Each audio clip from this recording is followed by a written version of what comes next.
Abríamos la espalda de la víctima y sacábamos el corazón, lo cortábamos en trocitos y nos lo comíamos. Es el mayor tabú del mundo. ¿Por qué se siente incómoda la gente si yo me como mi propia grasa? Puede que sepa mejor que la de una vaca o un cerdo. Es el tema recurrente de nuestras peores pesadillas, pero ha ocurrido una y otra vez a lo largo de la historia. Ver a alguien comerse el cadáver de otro ser humano es algo sorprendente e impactante. Y hoy en día sigue ocurriendo.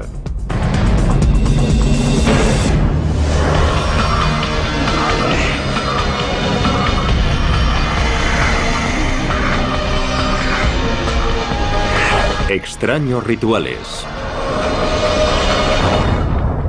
Caníbales.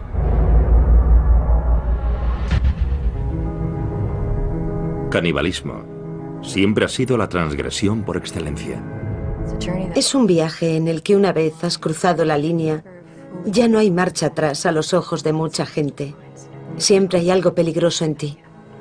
Las personas que han comido a otros seres humanos siempre nos han fascinado y horrorizado. Cuando pensamos en canibalismo, nos sentimos especialmente incómodos si pensamos en un miembro de nuestra sociedad involucrado en un comportamiento caníbal. Es mucho más cómodo pensar en alguien que hace algo así en un lugar muy lejano o que lo hizo hace mucho tiempo. Pero la verdad es que el canibalismo no forma parte solo de la historia antigua. Desde las junglas de África Occidental hasta las galerías de arte del Tokio moderno, los seres humanos siguen haciendo lo impensable y consumiendo carne humana. El término caníbal se acuñó cuando Cristóbal Colón llegó a la costa noroeste de Cuba en noviembre de 1492. Los nativos arawak le contaron relatos terribles sobre una tribu devoradora de hombres a los que llamaban caribes. Debemos tener en cuenta que él esperaba encontrarse caníbales. Al encontrar a alguien que era salvaje e incivilizado, había muchas posibilidades de que fuese caníbal, o al menos eso se pensaba. Aunque los historiadores posteriores pusieron en duda la veracidad de esos relatos, la palabra caribe fue modificada por los españoles en canib y posteriormente en caníbal, y pronto se convirtió en el término habitual para designar a quienes se alimentan de carne humana. 3 décadas después de Colón, el conquistador español Hernán Cortés llegó a Tenochtitlán, el centro del imperio azteca. Y lo que vio allí en el templo de la Gran Pirámide pronto se convirtió en materia de leyenda. Los conquistadores describieron decenas de miles de calaveras humanas apiladas, templos por los que corría la sangre humana y que estaban llenos de cadáveres desmembrados. Cortaban los brazos, las piernas y la cabeza, y se comían los brazos y las piernas en banquetes ceremoniales. Los guerreros aztecas que conseguían más víctimas para el sacrificio ritual eran recompensados con dinero y poder. Los sacerdotes tenían el gran honor de comerse el corazón de la víctima del sacrificio. En 1996, en una Liberia destrozada por la guerra, los periodistas se encontraron cara a cara con una nueva generación de caníbales de guerra. La República de Liberia, situada en África Occidental, se hizo famosa por las terribles imágenes de los soldados menores de edad que corrían enloquecidos por su capital, Monrovia. Hay una imagen grabada, la del típico niño soldado africano con una AK-47. Pero en realidad hoy los niños son utilizados como soldados en casi 20 países en todo el mundo. En Liberia, niños de apenas 7 años fueron obligados a alistarse en unidades militares y a cometer atrocidades increíbles, incluido canibalismo. A veces los comandantes obligaban a los niños a cometer atrocidades, incluso contra miembros de su propia familia o su comunidad, para que al niño le resultase casi imposible huir y volver a casa.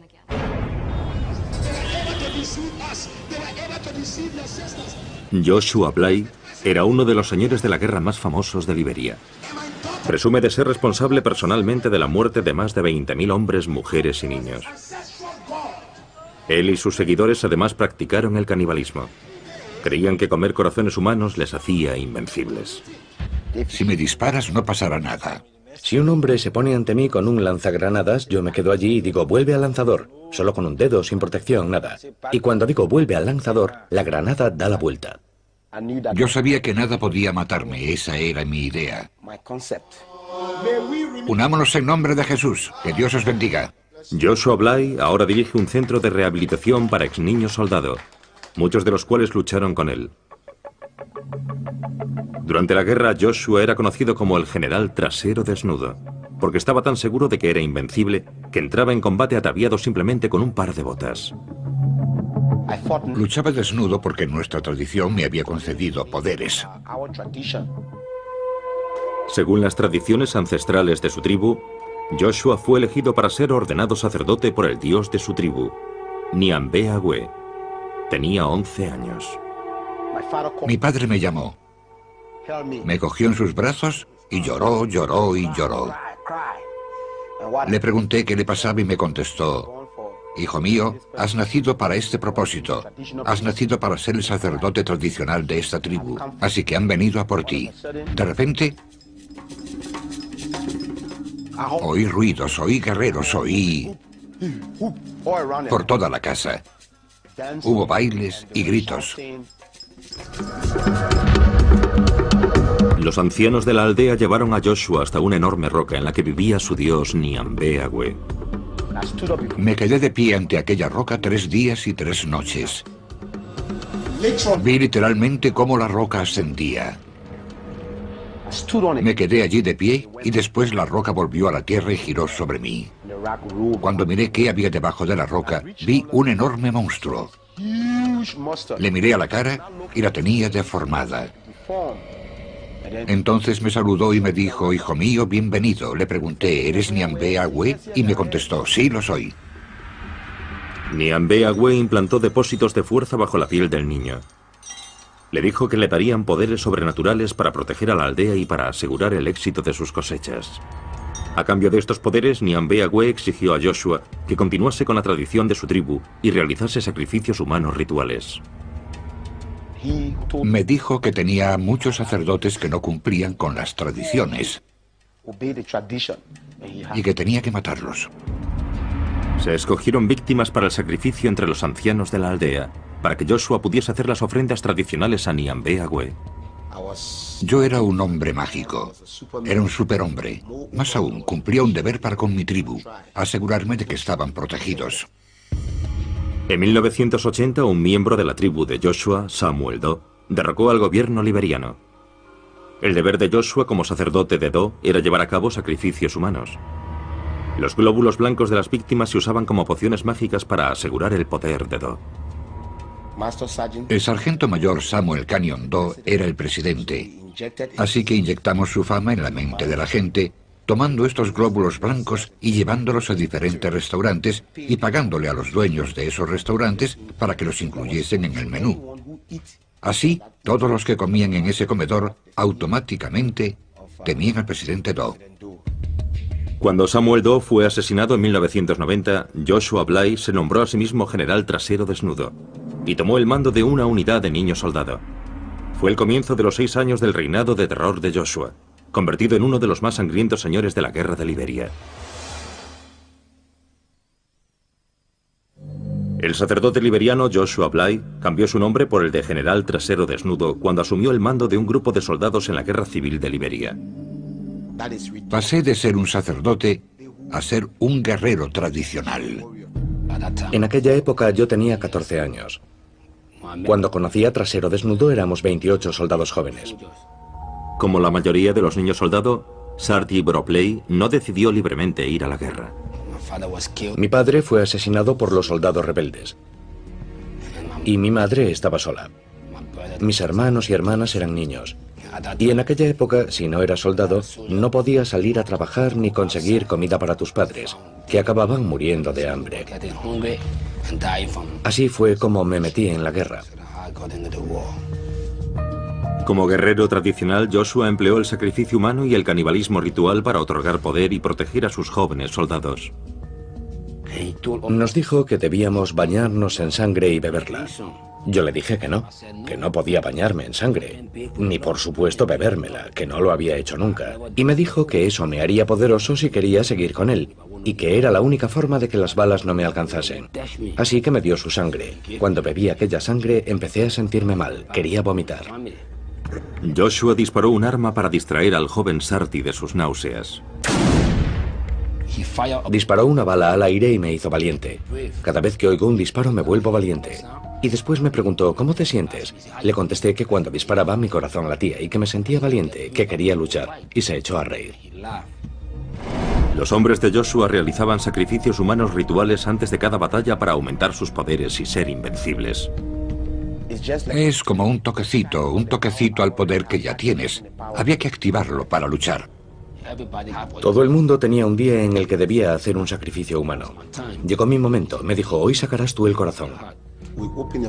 Abríamos la espalda de la víctima y sacábamos el corazón, lo cortábamos en trocitos y nos lo comíamos. Si éramos 15 hombres, hacíamos 15 trozos y nos los repartíamos. Y él cogía el más grande, se lo comía, y después nos daba a los demás y todos comíamos. Y bebíamos sangre y nos bañábamos con ella. Así que yo empecé a acostumbrarme. Se convirtió en una parte de mí. Entonces, cada vez que teníamos un ataque, y era un ataque importante, antes de combatir, hacíamos un sacrificio. Y si teníamos 10 ataques el mismo día, comíamos 10 corazones el mismo día. Los soldados de Joshua también mataban y se comían a sus enemigos tras la victoria. Dicen que si una persona es un guerrero, si es espiritualmente poderoso, cuando lo matas consigue su poder. Si un enemigo fuma, no nos comemos su corazón, no sirve. Los relatos de los poderes mágicos de Joshua infundían miedo a sus enemigos. Cuando yo grito, todos los que están a mi alrededor quedan hipnotizados. Cuando despierto, abro las manos y grito. Nos dispersamos porque era muy poderoso. Trasero Desnudo llegó al frente cantando una canción tribal. Tenía un hacha en la mano y yo me sentí débil. Muchas personas declararon que Joshua era capaz de hacerse invisible a voluntad. Cuando el fuego es muy intenso, a veces desaparece. Si me disparas no pasa nada, puedo desaparecer. ¿Se volvió invisible? Sí, por supuesto. En 1996, los 6 años de campaña de canibalismo y asesinato de Joshua llegaron a su fin cuando se convirtió al cristianismo. Alabado sea el Señor. Actualmente Joshua está siendo investigado por crímenes de guerra por la Comisión para la Verdad y la Reconciliación de Liberia. Mis ojos se abrieron cuando me convertí al cristianismo y descubrí que Nyambe Agüe era un fraude. He encontrado un poder mejor. Y ese poder es el nombre de Jesús. Y ese poder está en la sangre de Jesús.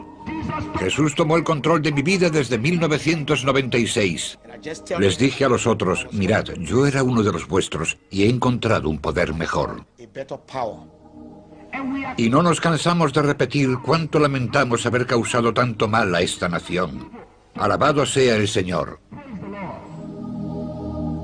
Cuando Trasero Desnudo se marchó, yo me uní al grupo de operaciones especiales. Allí fumaban droga. Y si no fumas droga, no puedes hacer lo mismo que ellos. Y me encontré en el gueto. Así que un día, Trasero Desnudo entró en el barrio marginal y me encontró. Se echó a llorar y me dijo, hijo mío, ¿cuánto hacía que no te veía? Yo contesté, sí, aquí estoy. Él me dijo, Dios te ama, quiero que abandones este gueto y me sigas. Y abandoné el gueto, y desde entonces no he vuelto a tomar drogas. Pero yo me pregunto si la sangre de Dios será capaz de reconstruir esta nación. Dejadme que os diga que esta nación tiene a Dios de su parte.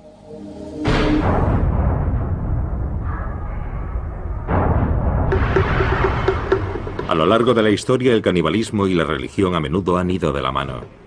En las islas Trobriand, las familias comían a sus seres queridos fallecidos en señal de respeto.